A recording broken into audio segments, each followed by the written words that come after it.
ना कहते हैं कि अंत भला तो सब भला, है ना। तो अगर अंत बढ़िया हुआ तो सब बढ़िया होगा। आई होप आपने मेहनत करा तो अंत बढ़िया ही होगा, है ना। आपको अपने ओरिजिनल डायरेक्शन से डाइवर्ट योर में नहीं जाना है। मेन टारगेट वहाँ है, हिट करना है वहाँ पे। अब सभी को पता टारगेट क्या है। टारगेट में 90 क्रॉस 95 क्रॉस करना है 12th में। आपको सबको पता टारगेट क्या है ना। पहले ज़माने के लोगों को इतने कोई सजेशन देने वाले नहीं थे, लेकिन अब जैसे जैसे जनरेशन बढ़ता जा रहा है लोग बहुत मोटिवेट करते हैं। घर वाले मोटिवेट करते हैं, अगल बगल के लोग मोटिवेट करते हैं ना, सोसाइटी मोटिवेट करता है।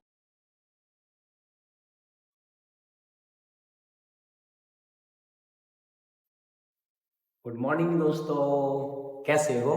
बढ़िया बच्चों, मैं भी बढ़िया हूँ। आई होप कि आप सब इंजॉय कर रहे हो होंगे। बच्चों, बहुत सारे लोगों का, बहुत सारे स्टूडेंट का डिमांड था कि सर ऐसा करो ना, आप सॉल्यूशन चैप्टर को लेकर के आओ ना। तो भाई मैं बच्चों के प्रॉब्लम को, बच्चे की समस्या को मद्देनजर देखते हुए मैं आपके सामने बहुत ही प्यारा एनसीईआरटी का सॉल्यूशन चैप्टर को मैं लेकर के आया हूँ। मुझे उम्मीद है कि आप भी इसी तरह इस चैप्टर में भी आप अपना मोहब्बत प्यार देवो मेरे को। तो क्या उम्मीद करें? जी हाँ, शाबाश। एनर्जी बना के रखे, अंत तक टिकना है तेरे को, है ना।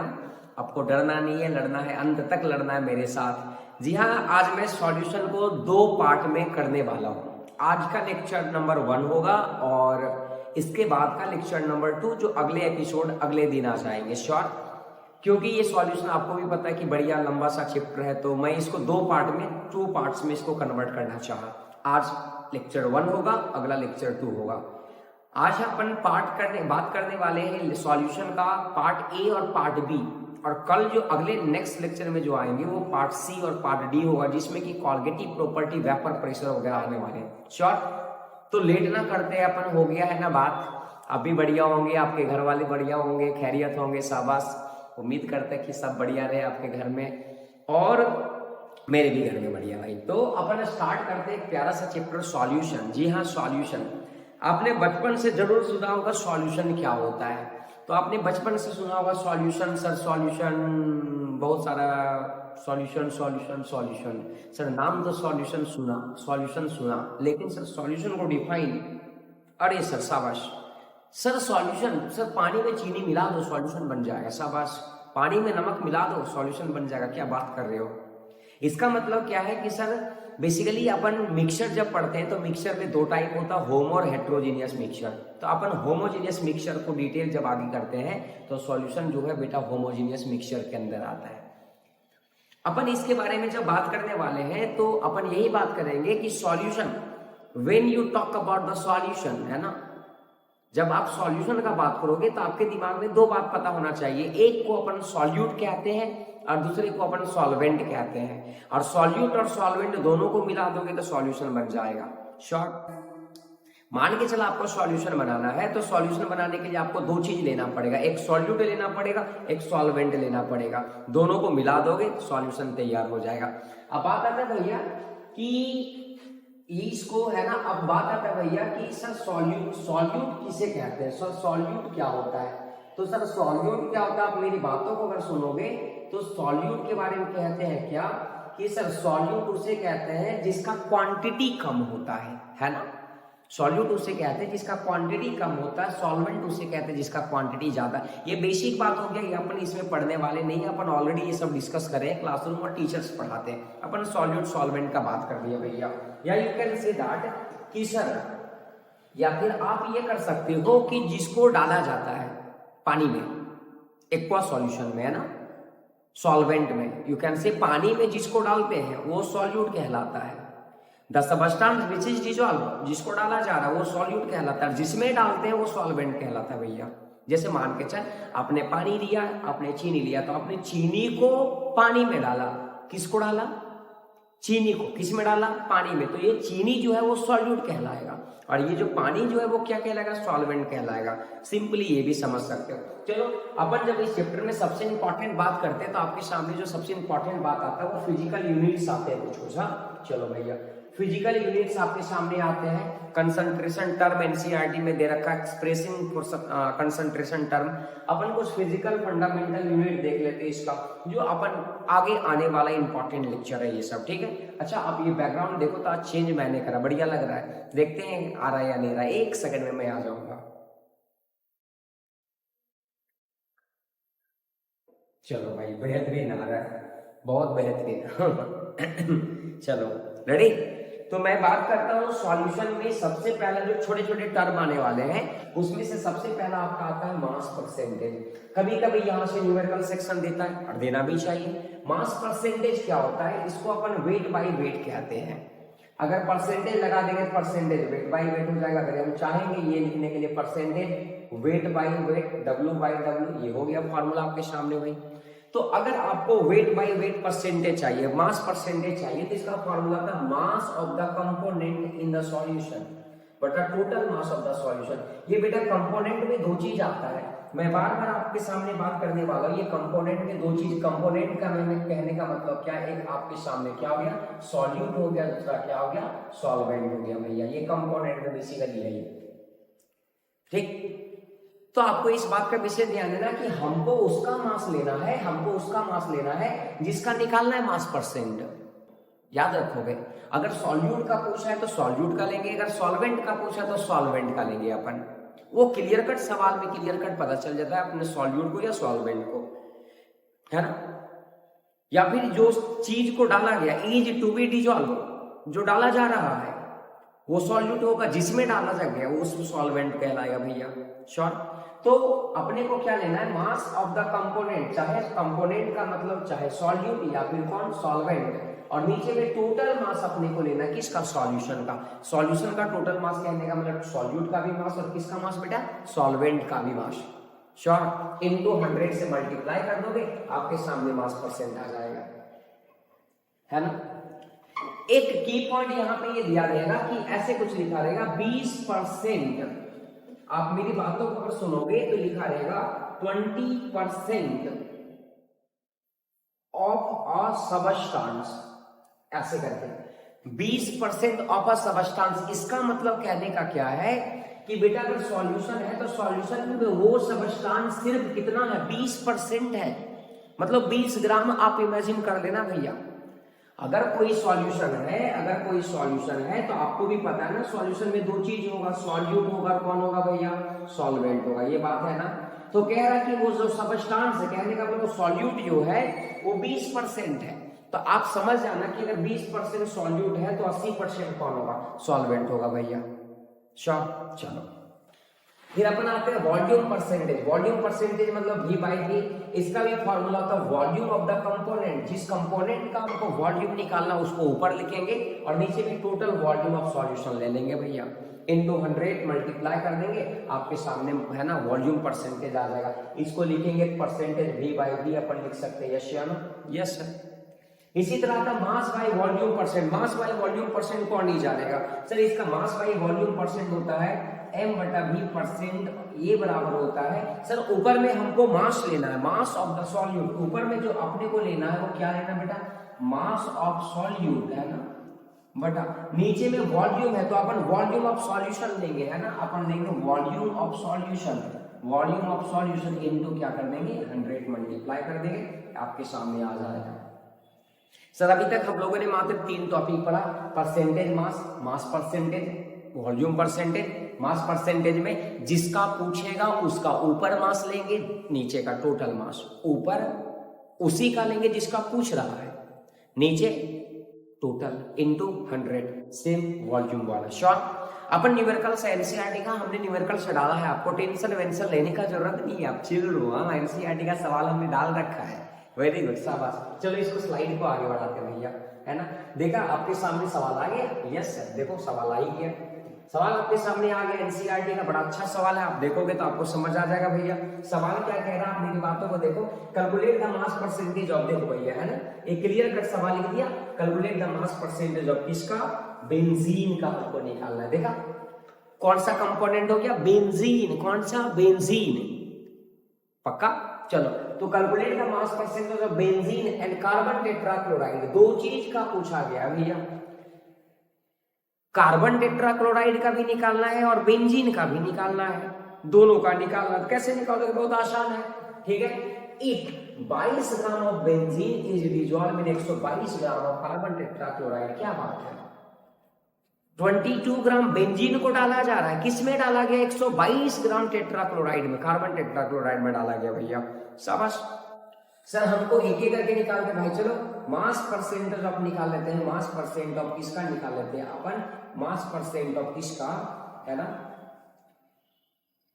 अपन लिख सकते हैं मास परसेंट ऑफ किसका? किसका? बेंजीन का निकालते हैं। श्योर है? Yes sir. तो सर हमको बेंजीन का निकालना है, तो जिसका निकालना है ऊपर में उसका मास, किसका निकालना है? बेंजीन का, तो ऊपर में हम बेंजीन का मास लेंगे। चलो इसका फॉर्मूला क्या मिल जाएगा? तो बेंजीन का मास अपन ऐसे लिख सकते हैं, इसका फॉर्मूला Ma बटा Ma प्लस Mb कह सकते हैं इंटू 100। को तकलीफ होगा, किसी को कोई तकलीफ है क्या? नो सर, कोई तकलीफ अगर होगा तो आप बता देना मेरे को। सर Ma का मतलब वही जिस कंपोनेंट का मास, सॉल्यूट का मास समझो, या जो कंपोनेंट का निकालना है। Mb का मतलब सर जो सामने वाले कंपोनेंट है, जो दूसरा कंपोनेंट होगा उसका मास। तो सर आप बताना, आप मेरे को ये बताइए भैया कि यहाँ पे Ma किसको मानेंगे? बेंजीन को मानेंगे, क्योंकि उसी का निकालना। बेंजीन का कितना मास है? 22 ग्राम है, तो अपन ऊपर लिखेंगे 22 ग्राम बटा नीचे में Ma का वैल्यू पता चल गया 22 प्लस ये Mb का मतलब सामने वाला कंपोनेंट जिसमें डाला गया, किसमें डाला गया? डिजॉल्व इन कार्बन टेट्राक्लोराइड में। और ये कार्बन टेट्राक्लोराइड कितना ग्राम है बेटा? 122 ग्राम है। कहने का मतलब 122 है भैया। श्योर सर, इसको सॉल्व इनटू 100 कर दे।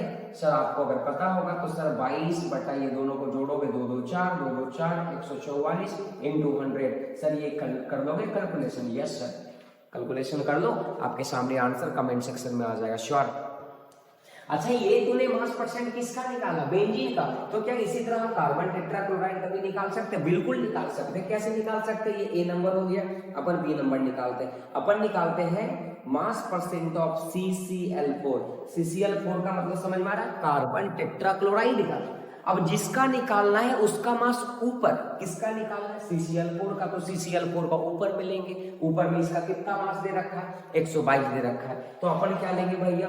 ऊपर में 122 और नीचे में टोटल मोल लेना होता है बेटा। टोटल मोल नहीं, माफ करना, टोटल मास। तो टोटल मास 22 प्लस 122, कहने का मतलब अपन लेंगे, है ना, 122 प्लस 22 अपन करेंगे इनटू कितना से मल्टीप्लाई? 100, क्योंकि परसेंटेज निकालना अपने को। चलो अपन इसको करेंगे सॉल्व, तो क्या नहीं आ जाएगा? यस सर आ जाएगा भाई। इसको अपन करो, ऊपर 122 हो गया, ऊपर 122 हो गया, नीचे करेंगे तो 441 इंटू कितना? 100। क्या आंसर आ जाएगा? Yes sir. आप कमेंट सेक्शन में बता देना मेरे को, पक्का इंतजार रहता आपका कमेंट सेक्शन का मेरे को है ना। चलो आप बता देना मेरे को, पक्का। चलो इसको मूव करते हैं भाई आगे। अब कुछ आता है यहाँ पे कंसंट्रेशन टर्म आता है, कंसंट्रेशन टर्म आता है कुछ वेरी इंपॉर्टेंट। ये आपके एग्जामिनेशन पॉइंट ऑफ व्यू से इंपॉर्टेंट। ये सब टर्म छोटे छोटे हैं, इंपॉर्टेंट है, लेकिन आपको याद रख लेना, ठीक है। आपको ये छोटे छोटे टर्म जो है सो काम का चीज है, याद रख लेना, एग्जामिनेशन में इससे सवाल आता है। सबसे पहला कहा गया कि मोलारिटी वेरी इंपॉर्टेंट टर्म है, वेरी इंपॉर्टेंट टर्म है ये। पूरे सॉल्यूशन के लिए मोलारिटी बहुत इंपॉर्टेंट होता है, ठीक। मोलारिटी आगे आएगा मोलालिटी, हाँ वही लिट्टी चोखा, शाबाश मोलारिटी कह रहा, मोलारिटी इसको कैपिटल M से डिनोट करते हैं, ये भी बड़ा बात है भैया। Capital M not a small m। Capital molarity is defined as the number of mole of solute. हमको जो मोल लेना बेटा वो किसका ले रहे? सॉल्यूट का ले रहे। सॉल्यूट उसको कहते हैं जिसको डिजोल्व किया जाता है ना, उसको सॉल्यूट कहते हैं। सॉल्यूट डिजोल्व इन कितना लीटर बेटा? 1 लीटर। 1 लीटर ऑफ सॉल्यूशन में कह रहा है क्या? 1 लीटर सॉल्यूशन में कितना मोल सॉल्यूट प्रेजेंट है, उसी को मोलारिटी अपन समझते हैं। सर मोलारिटी बराबर होता है number of mole of solute. Sir इसको याद रखो कि सॉल्यूट को और नीचे में volume of the solution in litre भैया। शॉर्ट सर मान के चल हमने क्या करा कि एक बीकर लिया, बीकर में हमने एक सॉल्यूशन बना दिया भैया। हमने एक बीकर लिया, इस बीकर में हमने सॉल्यूशन बना दिया, और आप भी जानते हैं कि ये सॉल्यूशन होगा तो इसमें 2 चीज होगा, सॉल्यूट होगा और कौन होगा भैया? सॉल्वेंट होगा। कोई तकलीफ है क्या? No sir. सर ये भी सॉल्यूशन जो हमने बनाया, मान के चल मैंने 1 लीटर का सॉल्यूशन बना दिया। अब कह रहा है कि 1 लीटर ये सॉल्यूशन में, सर ये जो सॉल्यूट होगा, ये सॉल्यूट जो होगा, 1 लीटर सॉल्यूशन जो हमने ले रखा, इस 1 लीटर सॉल्यूशन में सॉल्यूट कितना मोल होगा sir? The number of mole of solute present in 1 litre of solution is called molarity. Sir बड़ा बेहतरीन फॉर्मूला मैं बताना चाहता हूं इसके ऊपर, बहुत बेहतरीन फॉर्मूला। जी हाँ, बेहतरीन फॉर्मूला। कैसे बेहतरीन फॉर्मूला? सर अपन मोल को हम लोग जानते हैं ना, मोल बराबर क्या होता है? गिवन मास बटा, आप जानते हैं ना, गिवन मास बटा मोलर मास होता है, आपको भी पता होगा। Yes sir, molar mass molecular mass होता है। दिस इज इक्वल टू मोल होता है, हाँ या ना? एक बार प्यार से बोलेंगे हाँ। सर आज अपन गिवन मास को हम ए से डिनोट करने वाले हैं और मॉलिक्यूलर मास को या मोलर मास को बी से डिनोट करने वाले हैं। तो सर आपके सामने फॉर्मूला आ जाएगा, मोल बराबर ए बटा बी। सर कोई बताना ए क्या है? गिवन मास है। बी क्या है? मॉलिक्यूलर मास है। कोई तकलीफ है क्या? No sir. पक्का? श्योर ना? शाबाश। सर अगर इस मोल पे हम फॉर्मूला पे चाहेंगे तो सर हम एक फॉर्मूला बनाना चाहते हैं, बेसिकली हम फॉर्मूला बनाना चाह रहे हैं। तो सर हम मोलारिटी को कैपिटल एम से डिनोट कर देते, कोई तकलीफ? No sir. सर मोल के जगह पे हम ए बटा बी लिख देते, यस सर, ए बटा B, very good. Into sir volume को हम भी लिख देते हैं। सर याद रख लोगे ये वॉल्यूम फिलहाल बेटा किस में है? लीटर में है। किस में है? लीटर में। लीटर किसमें? लीटर। सर सवाल बड़ी चालाक होता है, सवाल लीटर में ना दे करके मिलीलीटर में दे देगा।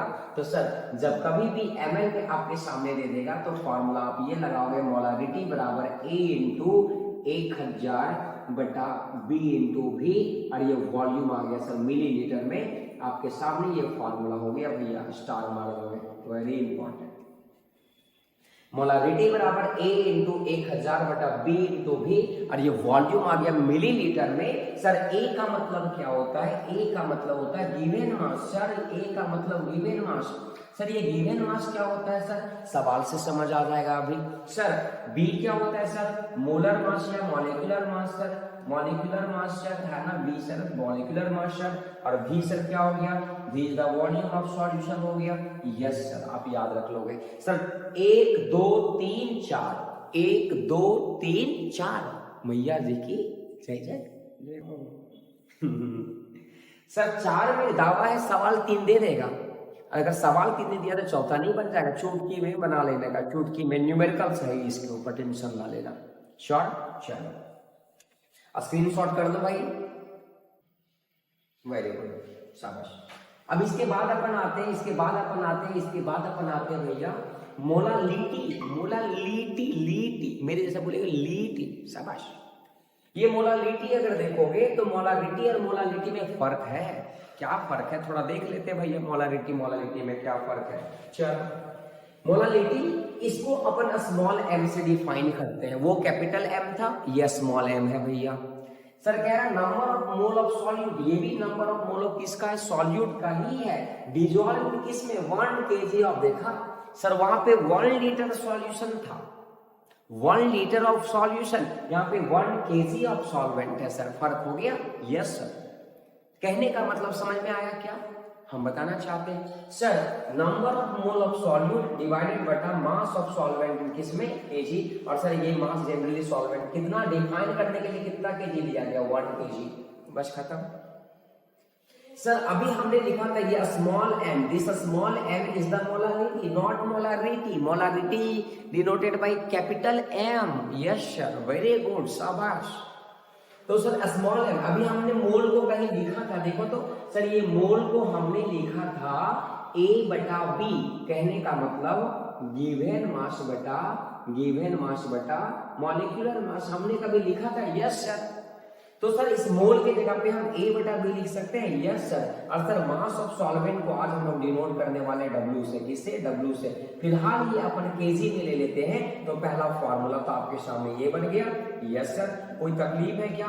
No sir. अगर कोई तकलीफ होगा तो कमेंट सेक्शन में रख देने का भैया, पक्का, शाबाश। सर सवाल बड़ी चालाक होता है, सवाल जो ये वेट देगा ना सॉल्वेंट का, ये वेट साला जो है ना, ये बड़ी बदमाश होता है साला। ये वेट जो है ना वो सारा केजी में नहीं देगा जबकि ग्राम में देगा। जब ग्राम में देगा तो आप कौन सा फॉर्मूला लगाओगे, आप फॉर्मूला लगाओगे क्या, m बराबर a इंटू 1000 बटा b इंटू w, और ये किस में आ गया, ग्राम में आ गया। भाई पुट कर देना सवाल को, जो मन करा सवाल पे रखने दे, अपन को क्या फर्क पड़ा था भैया। This m is the molality, a is the given mass, आपके सामने हमने लिख दिया है, b is the molecular mass हमने लिख दिया है, w is the weight of solvent. ये w क्या है, ये वही यही तो खेला करवा रहा भैया, ये है क्या, ये वेट ऑफ सॉल्वेंट है। This is called weight of क्या, सॉल्वेंट, आप याद रख लोगे। सर इसके ऊपर भी है न्यूमेरिकल्स, आपको टेंशन वेंशन लेने का जरूरत नहीं है, आप चिल रहोगे। श्योर, चलो भैया। अच्छा ये रेड पेन दिख रहा है, मैं एक बार देख लेता हूँ।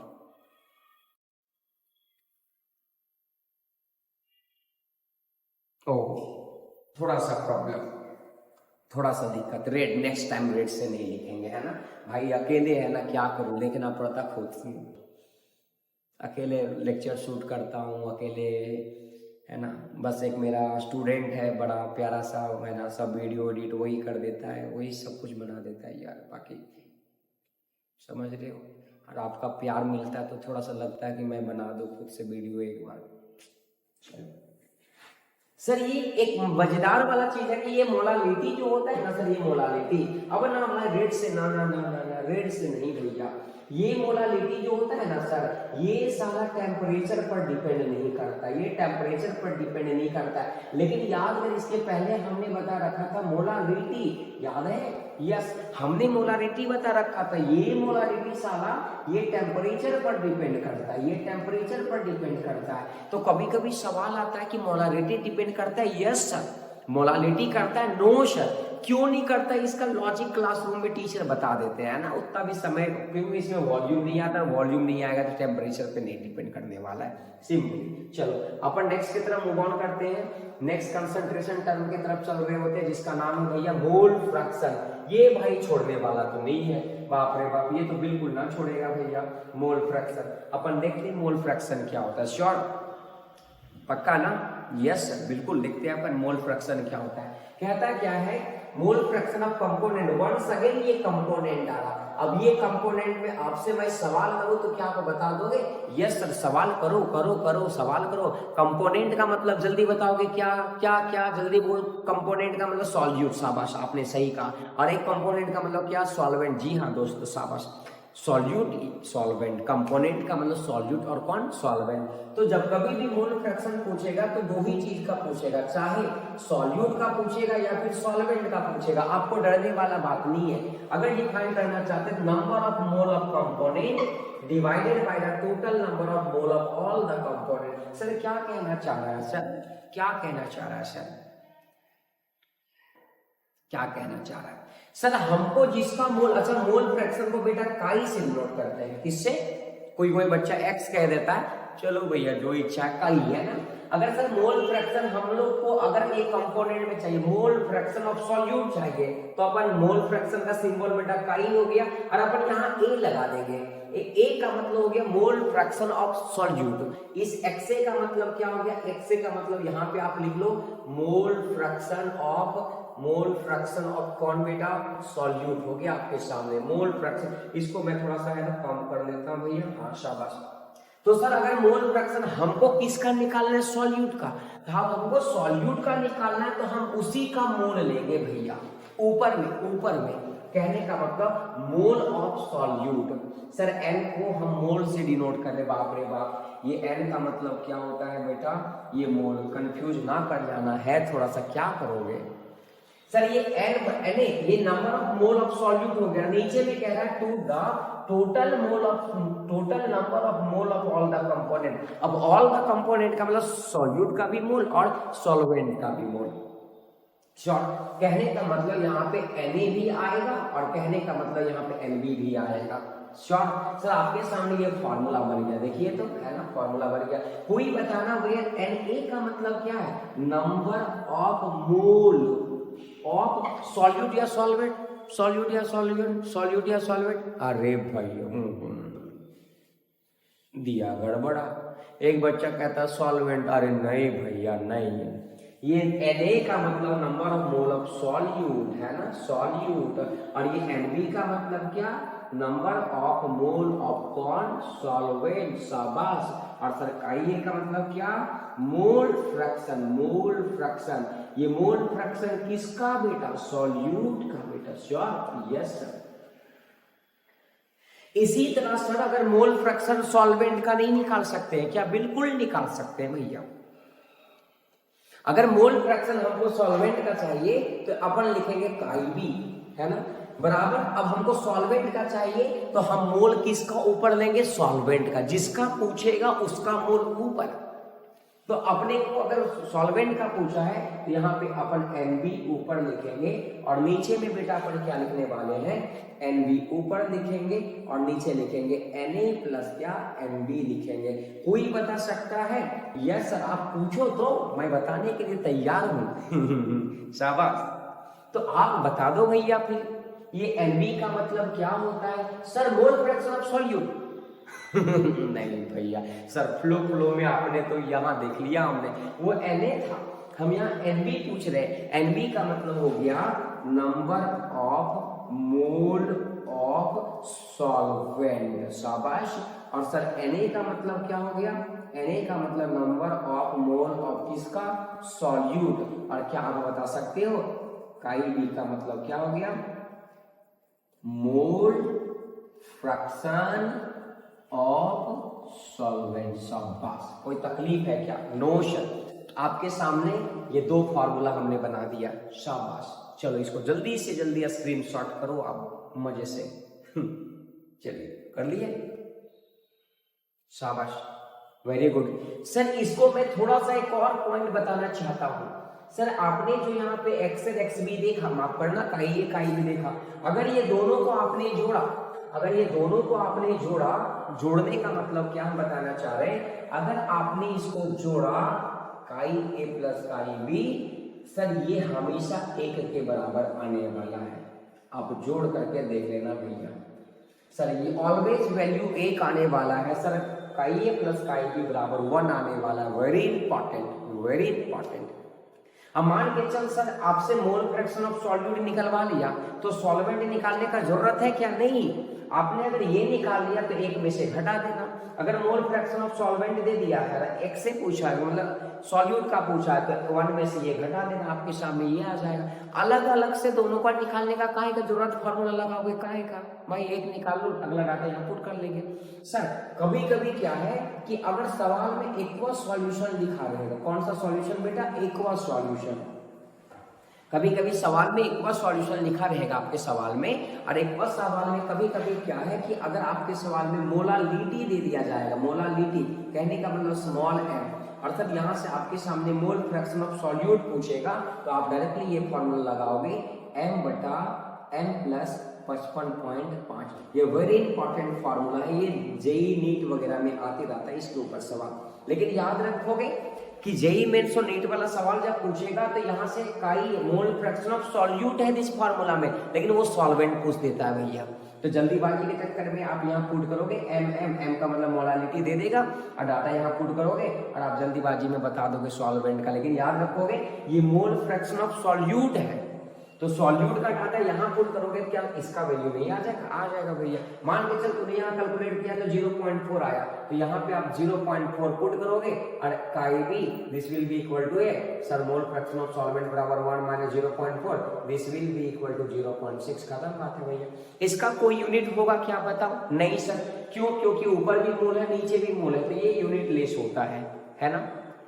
सर मोलालिटी का क्या यूनिट होगा, आप बताओ, मोलालिटी का क्या था, है ना, मोल बटा वॉल्यूम था ना, यही था ना मोल। तो सर इसको अपन क्या लिखेंगे, मोल पर लीटर लिख सकते हैं, यस सर, मोल पर लीटर लिख सकते हैं। सर मोलालिटी का क्या होगा बताओ, मोलालिटी का क्या होने वाला है, सर ऊपर में मोल था नीचे में केजी था, तो सर अपन क्या लिखेंगे, मोल पर केजी लिख सकते हैं। सर कभी कभी अंतर वाला सवाल में आ जाएगा, difference between the molarity molality, तो मोलारिटी को डिफाइन कर देंगे, उसका यूनिट लिख देंगे, एक टेम्परेचर पे डिपेंड करता है कि नहीं करता, denoted by small and capital M, sure. चलो भैया शाबाश। इसके बाद आपके सामने मैंने सवाल दे दिया, आपके सवाल कह रहा है calculate the mole fraction of ethylene glycol in a solution containing 20% of ये बायोमास।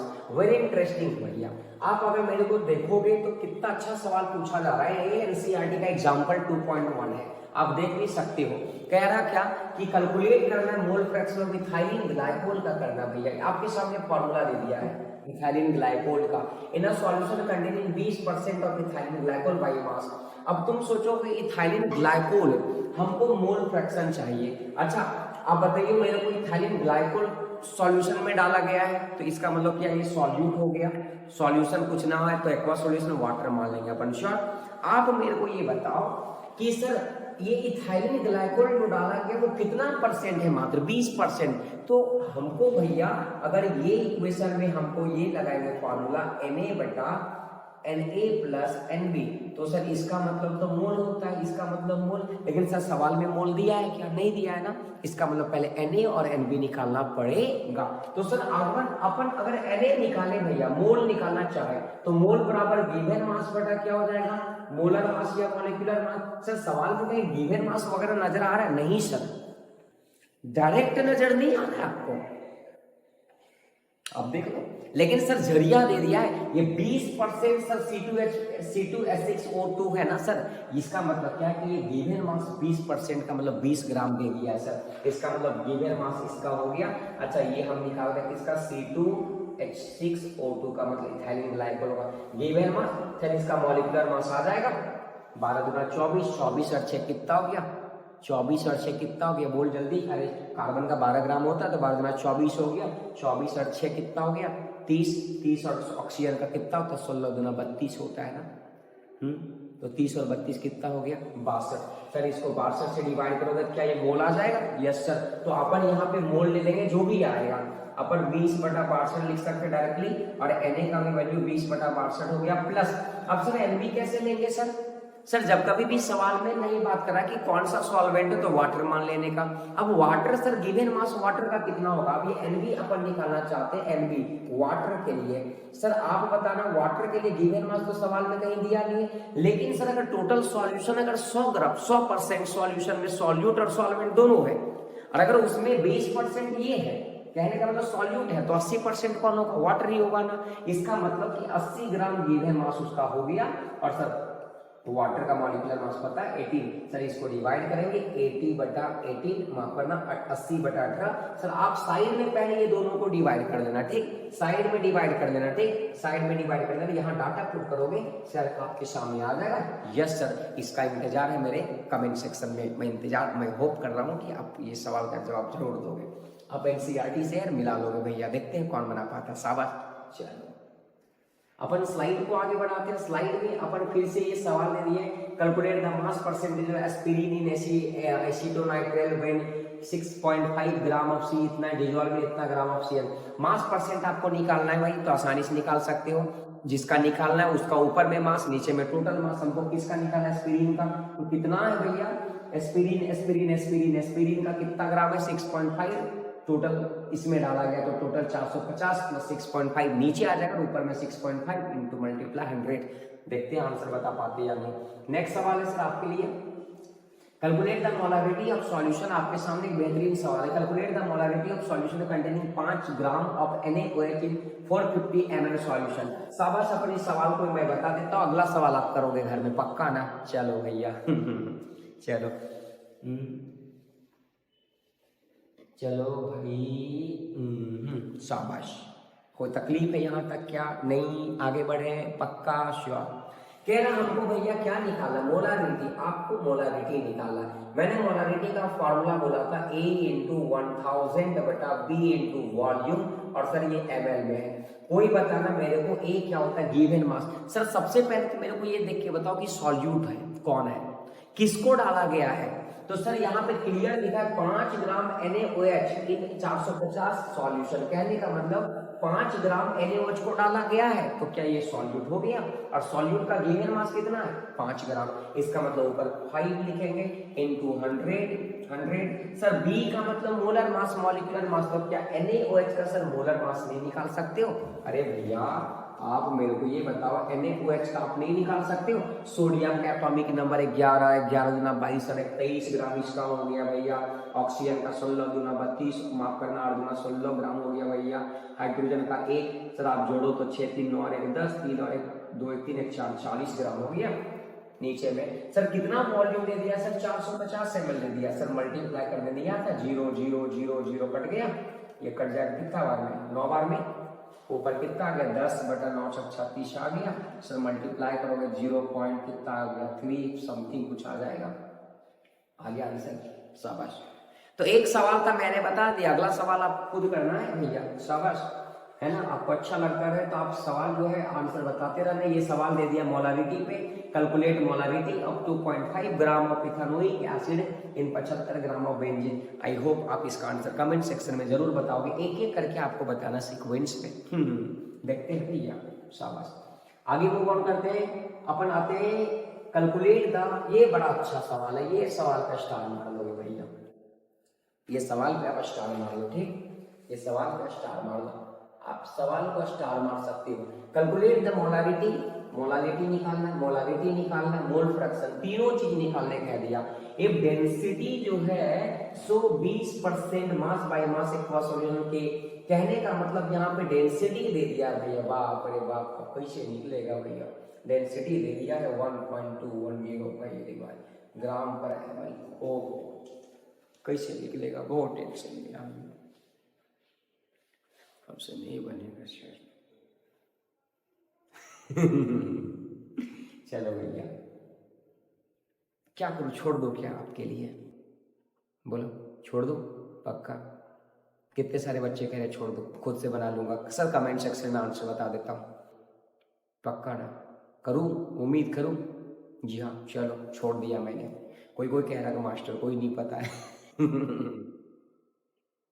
बेटा पता है मेरे को, हाँ पता है, छोड़ दो। चलो, आप उम्मीद करते हैं कि आप कमेंट सेक्शन में इसका आंसर दे डाल, है ना। दिमाग लगाओ खुद से, है ना। देखते हैं कितने सारे बच्चे इसका कमेंट सेक्शन में आंसर बता पाते दिमाग से। चलो अगला नेक्स्ट सवाल है कि calculate the molarity of each of the following solution. 30 gram of CON2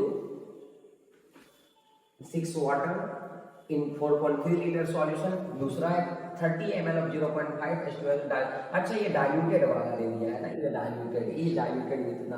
बेटा जब कभी भी आप याद रखोगे, एक वर्ड आपके एग्जाम में अगर डाइल्यूटेड वर्ड लिख देगा, है ना, डाइल्यूटेड, श्योर डाइल्यूटेड, तो डाइल्यूटेड के लिए कंडीशन क्या होता है कि सर एक फार्मूला आपको लगाना पड़ेगा, है ना। जब कहेगा कि एक सॉल्यूशन को दूसरे सॉल्यूशन के साथ डाइल्यूट किया गया है, तो सर उसके लिए फार्मूला लगाना है M1V1 बराबर M2V2। आप इसका फार्मूला का यूज कर सकते हो, M1V1 बराबर M2V2, ठीक। सर ये डाइल्यूटेड कह रहा है कि 30 ml 0.5 है सर, इसका वॉल्यूम में दे दिया है, इसका M भी दे दिया है। इस डाइल्यूटेड कह रहा है, डाइल्यूटेड कर दिया गया 500 ml का, तो ये V2 दे दिया, आपको M2 निकालना है, ये M2 निकालना भैया। तो जब कभी भी सवाल में ए सॉल्यूशन को डाइल्यूट कर दिया गया है तो आप ये फार्मूला लिख दोगे, श्योर।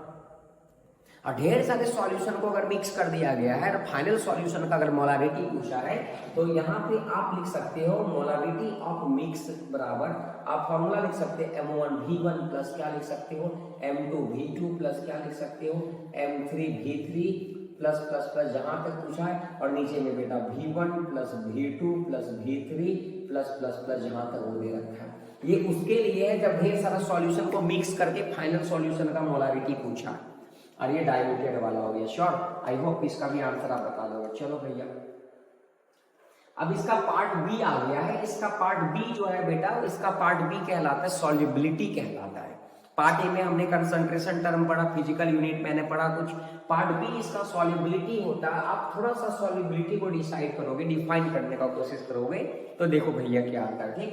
चलो, कह रहा सॉल्युबिलिटी ऑफ सबस्टांस, कोई भी सबस्टांस का ही हम सॉल्युबिलिटी निकालेंगे ना, is its maximum amount that can be dissolved in a specific amount of solvent as a specified temperature. कह रहा है क्या कि मान के चल मैंने बीकर बनाया भैया, बीकर आपने बनाया, ठीक।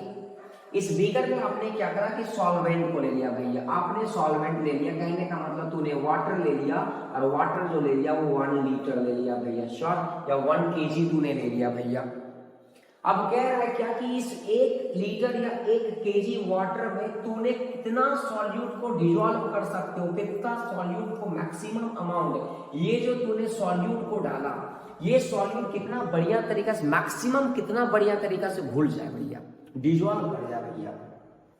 याद रखना कि इस कंडीशन के लिए आपको टेम्परेचर फिक्स करके रखना है, ये टेम्परेचर को फिक्स करके रखना भैया, टेम्परेचर को छेड़ना बिल्कुल ना है। मान के चल तूने ये सॉल्यूट डाला अगर 10 ग्राम, तो पता चला कि 10 ग्राम बढ़िया से घुल गया, तूने डाला 20 ग्राम, तूने डाला 20 ग्राम भैया घुल गया, तूने डाला 50 ग्राम बढ़िया से घुल गया, 100 ग्राम डाला बढ़िया से घुल गया, 500 ग्राम डाला बढ़िया से घुल गया, तूने जैसे ही 999 ग्राम डाला, 999 ग्राम डाला, घुल गया। लेकिन तूने जैसे ही 1000 ग्राम डाला, घुलना बंद हो गया। तो सर ये मैक्सिमम इतना सॉल्युबिलिटी 999 ग्राम, सर 999 ग्राम से ज्यादा नहीं डालने, 999 ग्राम से ज्यादा डालने पे ये घुलने डिजॉल्व होने वाला नहीं है।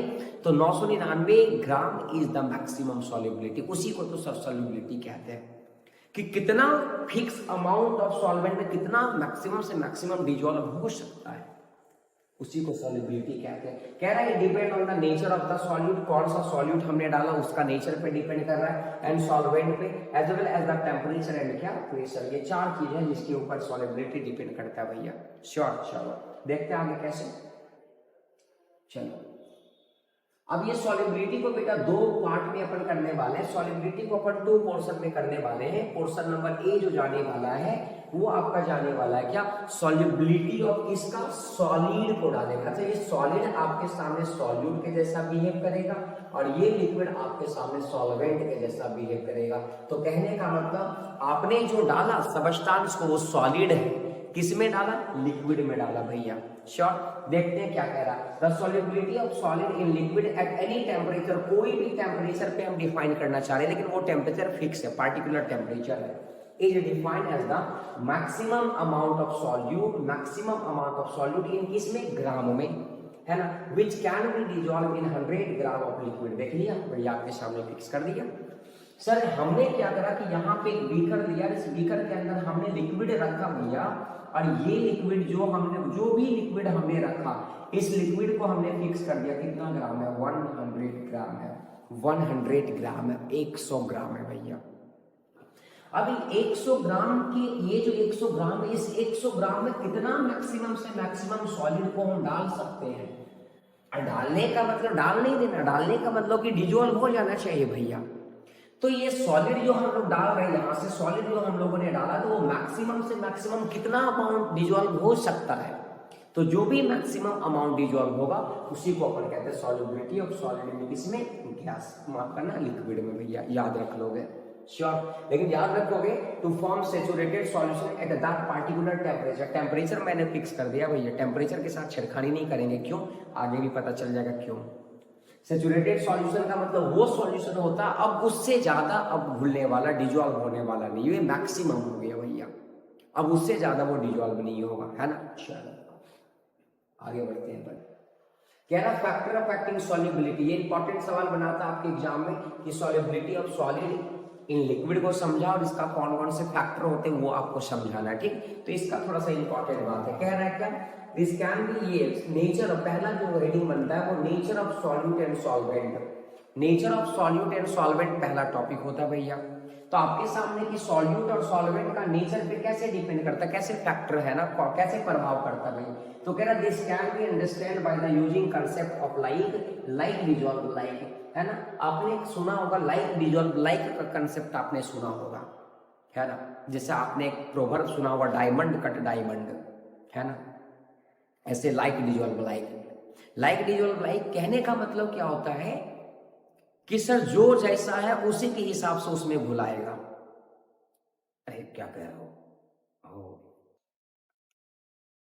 क्या, जो जैसा है वो अपने की ही जैसा घुमाएगा, क्या कह रहा है, नहीं समझ आया, आया आपको, नहीं आया, चलो भैया नहीं आया, हमको भी नहीं आया चलो भैया हम समझना चाह रहे हैं क्या, this means polar compound like ionic compound dissolve in polar solvent like water. देख लिया, मतलब क्या है कि पोलर सबस्टांस जो होगा वो पोलर कंपाउंड सॉल्वेंट में ही घुलेगा भैया, पोलर सबस्टांस पोलर सॉल्वेंट में ही घुलने वाला। जैसे अगर तूने NaCl को घुलाना चाहा पानी में तो भाई घुल जाएगा, क्योंकि ये पोलर सबस्टांस, ये पोलर कंपाउंड होता है, और वाटर भी कैसा होता है, पोलर होता है भैया, है ना। ये भी पोलर, ये भी पोलर, तो पोलर पोलर में घुलाएंगे तो घुल जाएगा। लेकिन अगर पोलर को नॉन पोलर में घुलाएंगे, while almost insoluble in non polar like benzene, लेकिन अगर ये NaCl को अगर बेंजीन में घुलाना चाहोगे भैया तो नहीं घुलेगा। क्यों? क्योंकि बेंजीन नॉन पोलर होता है भैया। Very good. ये नॉन पोलर क्यों नहीं घुला? क्योंकि ये क्या भैया, नॉन पोलर है, नॉन पोलर। सर तूने NaCl को सर घुलाया पानी में घुल गया, यस सर घुल गया, लेकिन इसको तूने बेंजीन में घुलाया तो नहीं घुला। क्यों? क्योंकि ये पोलर है तो पोलर के साथ घुलेगा, नॉन पोलर के साथ नहीं घुलेगा। वैसे ही non polar compound dissolve in non polar solvent, non polar जो है वो नॉन पोलर में घुलने वाला है भैया, है ना। चलो ये पहला फैक्टर हो गया, तो वही बात था नेचर, नेचर में पहला हो गया।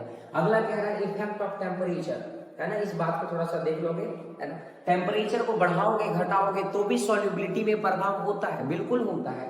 कैसे होता है देख लेते हैं। द सॉल्युबिलिटी और डिसॉल्यूशन का मतलब वही प्रोसेस, सॉल्युबिलिटी प्रोसेस इज, अगर मान के चल अगर प्रोसेस जो है बेटा इंडोथर्मिक है, आप याद कर लोगे, अगर प्रोसेस कौन सा बेटा, इंडोथर्मिक है, अगर प्रोसेस कैसा है बेटा, इंडोथर्मिक है, और आपको भी पता है डेल्टा H का वैल्यू क्या होने वाला है, 0 होने वाला उस कंडीशन में। तो अगर इंडोथर्मिक है then solubility increases with rise in temperature, तो ये जो सॉल्युबिलिटी होने वाला है वो डायरेक्टली प्रोपोर्शनल टू टेम्परेचर होगा।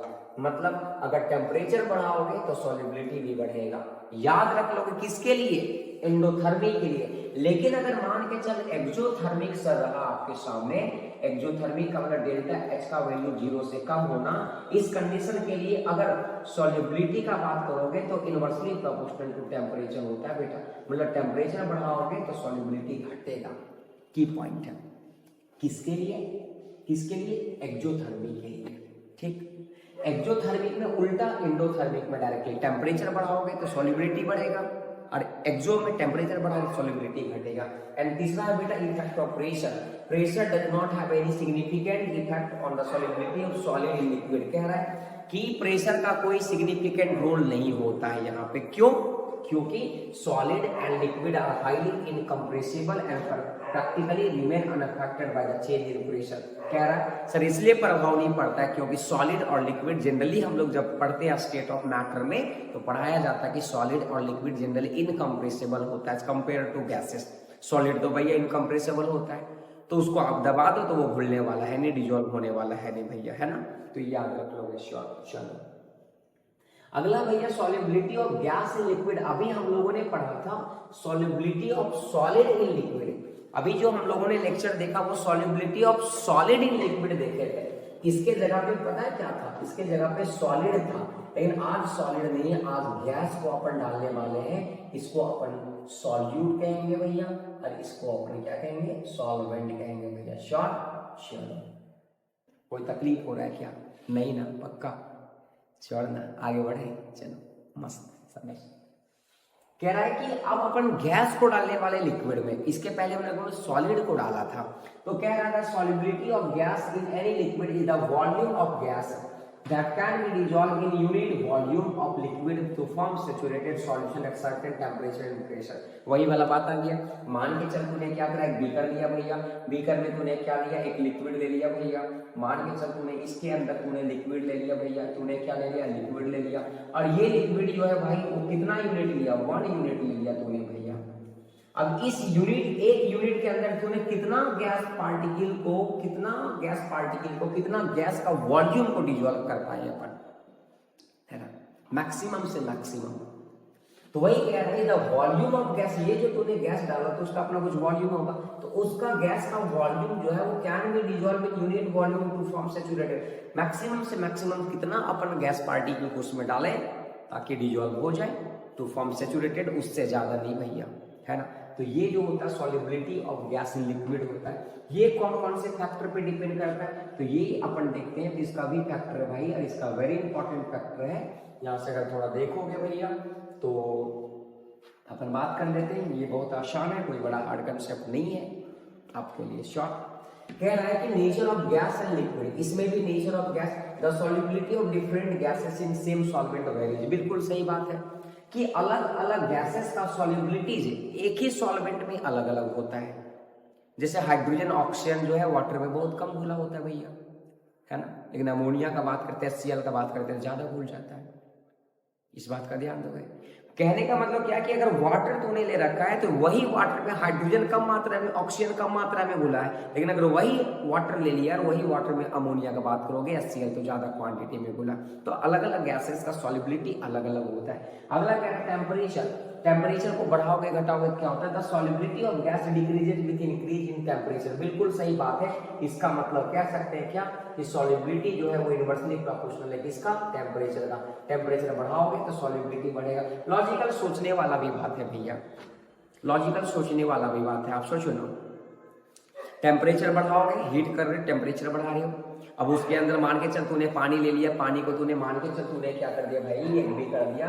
इसके अंदर मान के चल तूने पानी ले लिया, पानी के साथ मान के चल कोई गैस का मिक्सिंग है, तूने हीट करना स्टार्ट कर दिया। अब जब हीट करोगे तो आप बताओ कि गैसेस के बीच में, भाई तुम बताओ कि गैसेस के पार्टिकल के बीच में फोर्स ऑफ अट्रैक्शन ज्यादा होता है या कम, बहुत कम होता है। अब जैसे जैसे हम हीट करेंगे तो गैसेस के पार्टिकल क्या काइनेटिक एनर्जी प्राप्त करना स्टार्ट कर देंगे, यस सर। और काइनेटिक एनर्जी जैसे वो सबको मिलेगा तो काइनेटिक एनर्जी मिलने की वजह से सर उसका वेलोसिटी बढ़ जाएगा, और अगर वेलोसिटी बढ़ेगा तो ये जो है गैसेस मॉलिक्यूल जो यहाँ पे घुले थे, डिजोल्व थे, वो अब उड़ करके यहाँ से निकल जाएंगे, बीकर से भैया निकलना स्टार्ट कर जाएंगे। तो सॉल्युबिलिटी तो गैसेस का घटे ना, समझ में आ गया ना, वेरी गुड।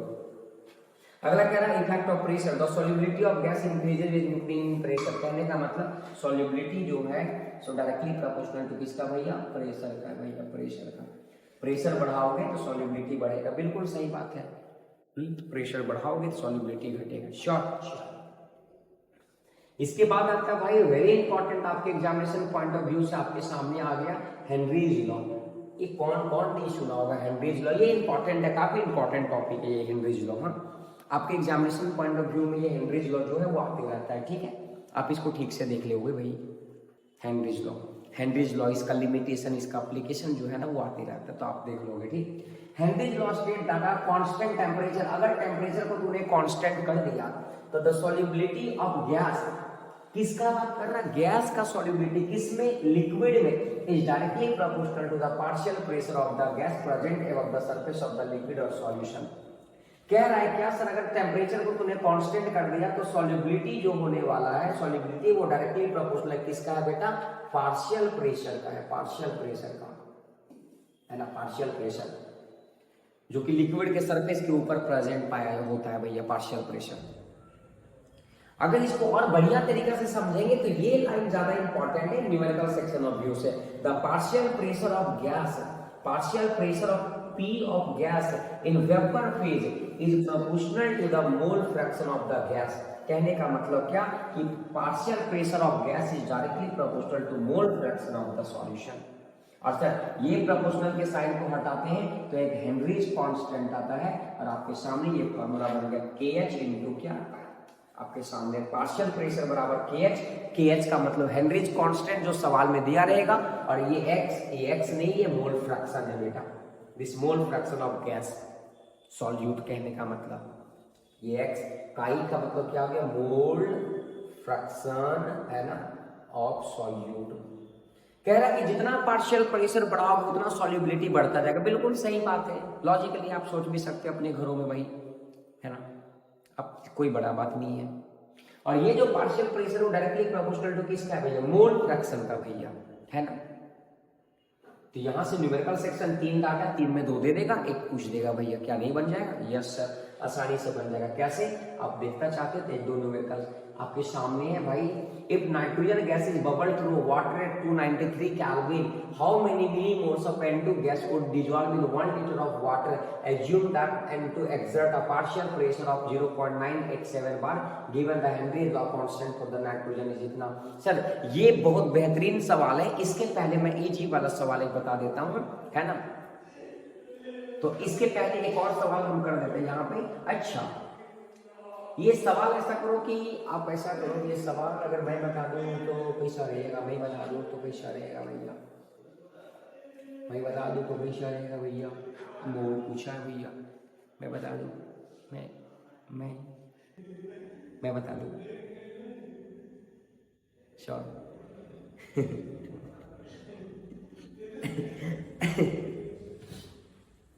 ये सवाल है एनसीईआरटी का, ये सवाल है एनसीईआरटी का। हाँ, आप एनसीईआरटी में ये सवाल ढूंढो और इसका आंसर कमेंट सेक्शन में बता दो भैया। मैं क्यों बताऊं, स्कूल में तो बच्चे पढ़े होंगे ना, कोचिंग में बच्चे पढ़े होंगे ना, टीचर तो पढ़ाया होगा, तो मैं क्यों बता दूं भैया। मैं नहीं बताऊंगा, आपको खुद बताना है भैया, श्योर आपको खुद बताना है। बस मैंने एक जगह संग्रह कर दिया, मैं नहीं बताऊंगा। हाँ, मैं नहीं बताने वाला हूँ। इसका एप्लीकेशन अपन समझते हैं भैया, शाबाश। हाँ, आप स्कूल के समय, आप स्कूल के टीचर जब पढ़ाते हैं, कोचिंग के बच्चे जब टीचर पढ़ाते हैं तो आप तो मस्ती कर रहे होते हैं। टीचर कितने भूखते हैं भाई, है ना, कितने समझाते हैं, पढ़ लो पढ़ लो पढ़ लो, है ना। लास्ट में कहते हो सर पास करवा दो, तू ही चालाक हो।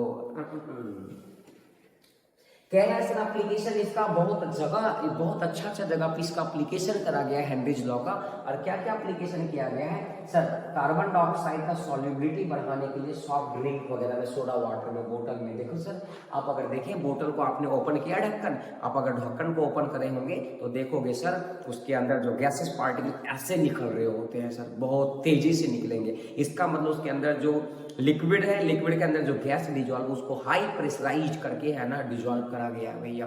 तो ये हेनरीज का ना एप्लीकेशन है। ये डीप सी डाइविंग है। आप देखे होंगे कि जब डीप सी डाइविंग का मतलब जानते हो ना क्या होता है, जब समुद्र के अंदर जाते हैं कुछ पता करने के लिए, ऐसे ही मस्ती कर बहुत अंदर चले जाते हैं कुछ पता करने के लिए, है ना। बायोलॉजिकल चीज आ जाता है अपने को, बहुत सारे उसके नीचे में ऑर्गेनिज्म के बारे में पता करना होता है ना।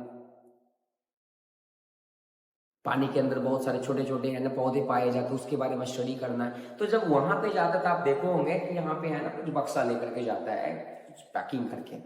तो सर उस कंडीशन पे भी जो है ना सर, इसका हेनरीज लॉ का यूजेज करवाता है सर। अगला कह रहा है हाई अल्टीट्यूड पे सर, आप अगर धीरे धीरे ऊपर चले जाओगे, अल्टीट्यूड धीरे सर ऊपर चले जाओ, तो सर आप बताओगे सॉल्युबिलिटी गैसेस का कम होते जाता है ना सर। Yes sir.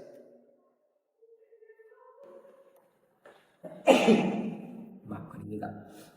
तो आप जैसे जैसे हाई एल्टीट्यूड पे जाओगे तो भाई पार्शियल प्रेशर कम होता जाता है। मतलब क्या है कि पार्शियल प्रेशर कम होता जाएगा तो सॉल्युबिलिटी कम होता जाएगा, और सॉल्युबिलिटी अगर कम होता जाएगा तो सर आप इमेजिन करो ना कि सर हम लोग को तकलीफ होगा ना हम लोग को सांस लेने में, और सांस लेने में जो तकलीफ होता है ना, तो सर उस समय हमारे कोई बीमारी हो जाती है जिसका नाम क्या होता है, एनॉक्सिया।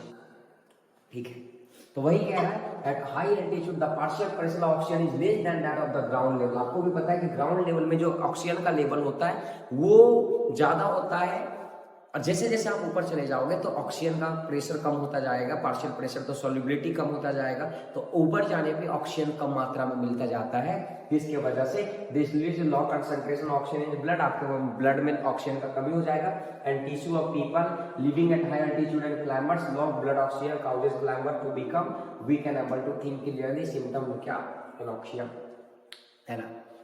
तो भाई आपके सामने कुछ इसका है एप्लीकेशन का, हेनरीज लॉ का, आप देख लोगे, है ना।